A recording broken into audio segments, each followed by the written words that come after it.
আপনারা দেখেছেন শেখ হাসিনা, মানে সবাই লাইভে বসে ছিল যে শেখ হাসিনা ভিডিওতে আসবে, কিন্তু আসে নাই। তো শেখ হাসিনা হলো এই অফলাইনে গরম বক্তব্য দিয়ে যাচ্ছে এবং তারা একটা প্রেস মিট করেছে ভারত রাষ্ট্রে বসে। ভারত সরকার তাদেরকে যে অপরচুনিটিটা দিয়েছে, এই সুযোগটা দিয়েছে, তারা বরাবরই স্পষ্ট করেছে যে আমরা তোমাদের বাংলাদেশে যারা মুসলমান তাদের বিরুদ্ধে আমরা যারা একটা বাহিনী তৈরি করেছি, এই বাহিনীদেরকে প্রোটেক্ট করব। এখন সেই সময় আমরা অনুপ চেটিয়া থেকে শুরু করে বাংলাদেশ সবাইকে প্রত্যর্পণ করেছিল। আমরা যদি সেভেন সিস্টার্সে যারা স্বাধীনতার জন্য আজাদির আন্দোলন করতেছে বা অন্যান্য জায়গায়, আমরা যদি বাংলাদেশে সেই সুযোগটা করে দিই, যে বলবো যে তারাও নিপীড়িত মুসলিম, আমরা তাদেরকে হলো সুযোগ তৈরি করে দিচ্ছি, তখন পরিস্থিতিটা গোলাটে হবে তো বাংলাদেশে এবং পুরো সাউথ এশিয়াতে। এবং সেখান থেকে ফরেন মিনিস্ট্রি একটা স্টেটমেন্ট দিয়েছে, সবাই বাংলাদেশে সাব্বাস সাব্বাস বাঘের বাচ্চা বলে চিল্লানো শুরু করলো। একটা ফরেন মিনিস্ট্রি ওইখানে শেখ হাসিনা বসে রীতিমতো প্রেস ব্রিফিং করতেছে, সব কিছু করতেছে, ওইটা ডিল করতে না পারে সে প্রেস রিলিজ লিখতেছে, সবাই তাকে বলতেছে বাঘের বাচ্চা। আমার এটার কোনো যৌক্তিকতাও পাই নাই, কোনো কিছুও পাই নাই। এবং ইজাজ সাহেব এটা বলে গিয়েছেন যে আমরা স্পষ্টত আমরা কোনো চায়নার পেটেও যাইতে চাই না, কোনো ওয়াশিংটনের পেটেও যাইতে চাই না, কোনো দিল্লির পেটেও যাইতে চাই না। আপনি আজাদি নিয়ে যদি এখানে দাঁড়ান, আপনাকে সবাই গণ্য করবে। আর নাহলে ফুটবলের মতন বিভিন্ন জায়গায় লাথি খাইতে হবে। আমরা ওই ফুটবল বাংলাদেশকে বানাইতে চাই না। ওইখানে অন্তর্বর্তী সরকার আপনারা আলোচনায় এসেছে, আমরা তো হলো সিনিয়রদেরকে দায়িত্ব দিয়েছি, দায়িত্ব দেওয়ার পরে সিনিয়ররা নিজেদের মতন চালাইছে, আমাদের জিজ্ঞাসা করেনি। তখন আমরা কি করব? পরবর্তীতে দেখা গেছে বিভিন্ন জায়গা থেকে ছাত্রদেরকে ক্যারেক্টার অ্যাসোসিয়েশন করা হলো, সর্ব জায়গা থেকে সরিয়ে দেওয়া হলো। আমরা তো এখনও এগুলো চুপ করে আছে, কোনো কিছু বলি নেই। আমরা একটু দেখি দেশটা সবাই কোথায় নিয়ে যাচ্ছে। ওই সময় আমরা দেখেছিলাম, এখনও দেখতেছি কোথায় যাচ্ছে দেশটা। আপনারা দেখতে পাইবেন কয়েকদিন পরেই কি বাজে পরিস্থিতিতে দেশটা পড়তে যাচ্ছে। আপনারা এমন একজন লোকের হাতে দায়িত্ব দিয়েছেন যে লোকটা স্টেট বুঝে না, রাজনীতির ন্যূনতম কোনো জ্ঞান নাই। কি করেছে 5 মাসে আপনি দেখেন, সকাল থেকে আমার বাসায় এখনও রান্না হয় না, গ্যাস নাই। 20% শ্রমিক ছাঁটাই করেছে বিভিন্ন প্রতিষ্ঠানে, সেখানে গ্যাস নাই। বিদেশে প্রবাসীদের সাথে গিয়ে কথা বলেছে, কি যে বাজে অবস্থায় আছে তারা। তাহলে এই 5 মাসে আমরা বলেছিলাম আমরা একটা রিফর্মের ট্রেনে উঠি, দেশটা সংকট, তারেক রহমান দেশ চালাইতে কষ্ট হবে, কারণ আসলে আমরা বিপদে আছি। এটা যদি আমাদেরও দেওয়া হয় বা আপনাদেরও দেওয়া হয়, আপনাদেরও এই অবস্থা চলবে চালাইতে। কারণ দেশের যা 12টা অবস্থা বানায় গেছে শেখ হাসিনা অথবা অন্যরা, এটা থেকে উত্তরণ হইতে আমাদের অনেক কঠিন সময় লাগবে। তাহলে উত্তরণ করতে হলে তারেক রহমান যদি একাই নিজে চিন্তা করে আমি হলো ঠেলে হলো হিমালয় পাহাড় হলো জয় করে ফেলবে, এটা তো তারেক রহমান পারবে না। কারণ ওনার কি আমরা বিরোধী নাকি? আমরা ওনাকে বলি যে আপনার এটা করতে হবে, আপনি সবাইকে নিয়ে ঐক্যবদ্ধভাবে কাজ করেন। আপনি আলেম ওলামাদেরকে নিয়ে বসেন, যারা রাজনীতি করে তাদেরকে বসেন, সিভিল সোসাইটি যারা আছে সবাইকে নিয়ে সুন্দরভাবে দেশটা পরিচালনা করেন।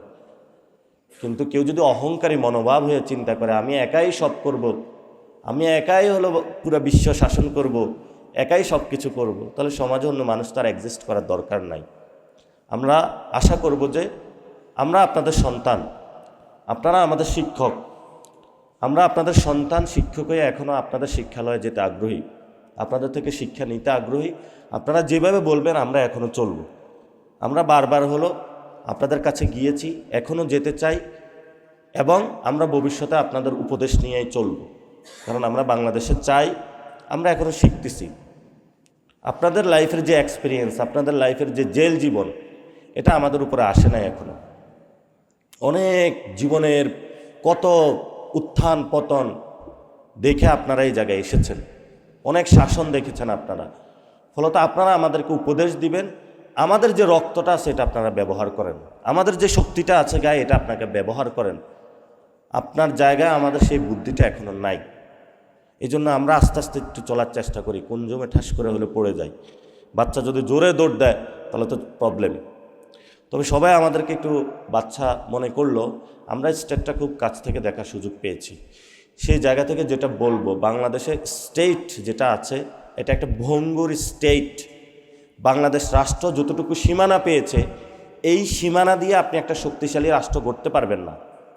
এটা লাইক দ্যাট আপনি একটা ঘর বানাইছেন, বাথরুম নাই, ছাদে ওঠার জায়গা নাই, বারান্দা নাই, কোনো কিছু নাই, জাস্ট কতগুলা পিলার দিয়ে আছে। বাংলাদেশ রাষ্ট্রের যে সীমানা যতটুকু পেয়েছি, ওই সময় যে জয় বাংলা স্লোগান ছিল, ইন্দিরা গান্ধী বলছিল যে মুজিব থামো, এতটুকু পর্যন্ত সীমানায়, নাহলে কিন্তু তোমাকে কুল্লে খালাস করে দিব।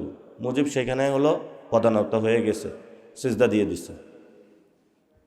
এবং সেই সময়কালীন থেকে জয় বাংলা স্লোগান আর বাঙালির নাই, এটা ভারত নিয়ে গিয়েছে। এখনও আমরা বলি ঢাকা থেকে সম্ভব। এখন আপনারা বলবেন দেখেন আমাদের সাথে এখানে সম্পর্ক আছে। আমি যদি তরিকতার লাইনে যাই, ফুরফুরা শরীফের সাথে এখনও কিন্তু ভারতে আছে। আমাদের সেখান থেকে হিস্টোরিক্যাল যদি আমরা কওমিদার আছে, দেওবন্দি ওইখানে আছে, দেওবন্দ মার্কাজ থেকে পুরো বিশ্ব এখানে চালাচ্ছে। কিন্তু বিশ্ব চালাবে যখন, সেখানে আমরা বলি যে আমাদের বাংলাদেশের একটা স্বকীয় জায়গাও আছে। আমরা কখনো দেওবন্দের আন্ডারে যাব না। আমরা চাই ঢাকাতে আপনারা নতুন দেওবন্দ বানান। আমরা চাই দেওবন্দের যে সিলেবাসগুলো আছে এগুলো বাংলাতে ট্রান্সলেটেড হোক। আমরা ফার্সিতে হাসিয়া পড়তে চাই না, আমরা উর্দুতে হাসিয়া পড়তে চাই না। আমাদের একটা ভাষা আছে।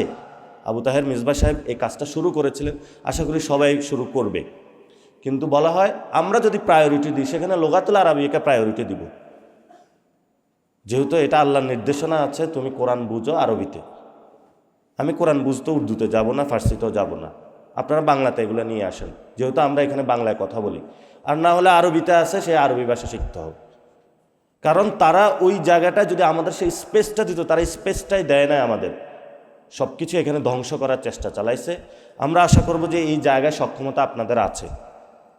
আমি অনেক তরুণ আলেম উদ্যোক্তাকে দেখেছি যারা পুরো বিশ্ব ব্যবস্থাটা পরিবর্তন করে দিতে পারবে। যখন আমি সৌদি আরবে যাই, ভালো ভালো জায়গা হলো এখানে আছে।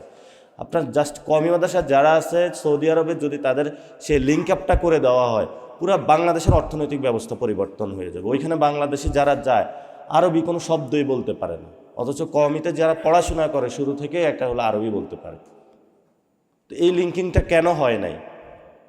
আমরা এই জিনিসটা করতে চাইবো ইনশাআল্লাহ ভবিষ্যতে।